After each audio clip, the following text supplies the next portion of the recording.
Today, I'm going to share 7 principles I learned from my Asian family that made me more productive. First principle, finish big piece of work before rest. We used to do a lot of construction work with my uncle, who is way older than me, but he's way stronger and more resilient.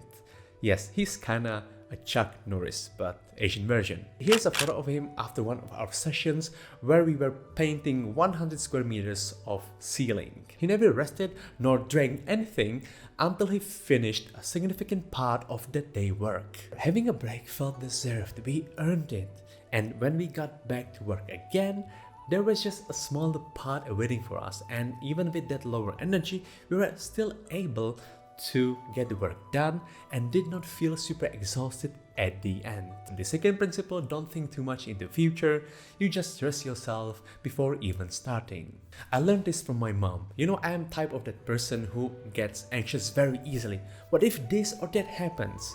But 99% the things that I imagined in my head actually never happened.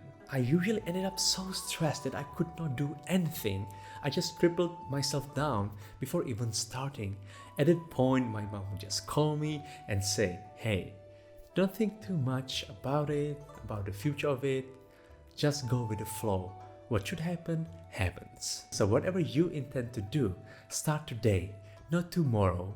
Adjust as you go and don't think about it too much. The third principle, don't complain. Ever. Chris Doe, the famous educator in pricing and branding, once said, "You are allowed to complain once. If you are about to complain the second time, go and do something about it." Complaining is for losers. The fourth principle, always approach problems with a cunning mindset.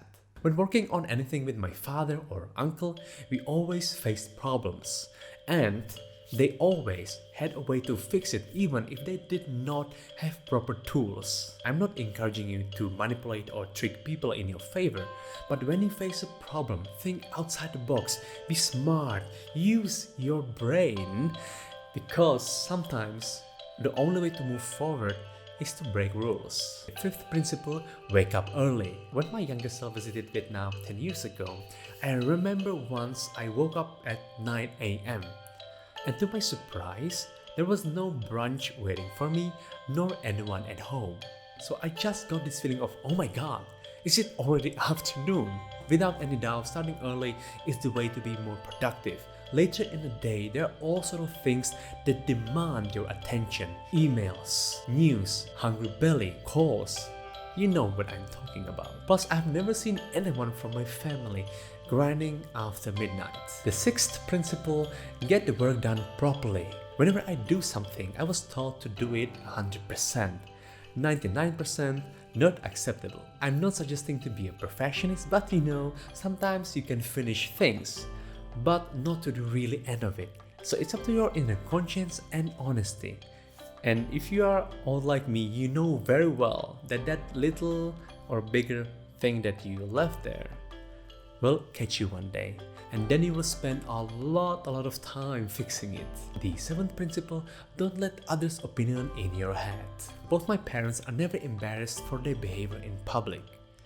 You know, Asian parents, taking their own food in restaurants, taking photos everywhere, like everywhere, because they know that no one gives a fuck. People have full heads of their problems. They might look at you, judge you for a second, but it's not your problems, it's theirs. The worries of what people might say about you if you do this or that just stops you from reaching your goals.